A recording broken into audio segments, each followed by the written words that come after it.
আসসালামু আলাইকুম। আমি মিজানুর রহমান শামীম প্রতিদিনের মতোই আপনাদের সামনে জীবন জীবিকার গল্প নিয়ে হাজির হয়েছি। আজ আমি আপনাদের একটি অনুরোধ নিয়ে আপনাদের সামনে হাজির হয়েছি।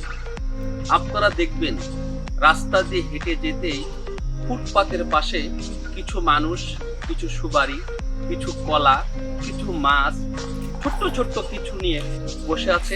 তাদের সামর্থ্য নাই বাজারে গিয়ে বসলে একটা উসুল দিতে হয় বা একটা জায়গা নিতে হয়, ততটুকু সামর্থ্য তাদের নাই। দেখা যায় যে 10 হালি কলা নিয়ে এসেছে, কেউ কয়েকটা ডাঁটা নিয়ে এসেছে, কেউ গ্রাম থেকে শাক নিয়ে এসেছে, সেও 5 কেজি মাছ নিয়ে এসেছে। আমি অনুরোধ করব, রাস্তার ফুটপাত দিয়ে আমরা হেঁটে যেতেই যদি রাস্তার পাশে এই ধরনের কিছু ব্যবসায়ী পাই, সেই সব ব্যবসায়ীর কাছে 10 টাকা 20 টাকা বেশি দিয়ে হলেও বাজারটা কিনবে। বাজারটা কিনলে তার পরিবারটা উপকৃত হব, কারণ এখানেও সামর্থ্য দরকার হয়। বাজারে বসতে জায়গার দরকার হয়, ট্যাক্সের দরকার হয়, বিভিন্ন সমস্যার কারণে তারা বাজারে বসতে পারে না।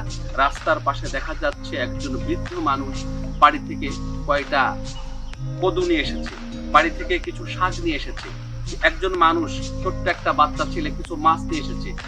এইসব লোকদের দেখলে আমার অনুরোধ থাকবে, আপনার পকেটের 50 টাকায় তার পরিবারের একবেলার খাবার হয়ে যেতে পারে।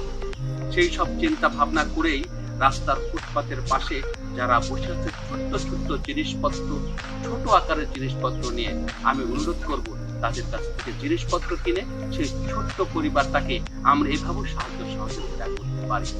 আজকে পর্যন্তই। আবার আপনাদের সাথে দেখা হবে নতুন কোনো বিষয় নিয়ে। আসসালামু আলাইকুম।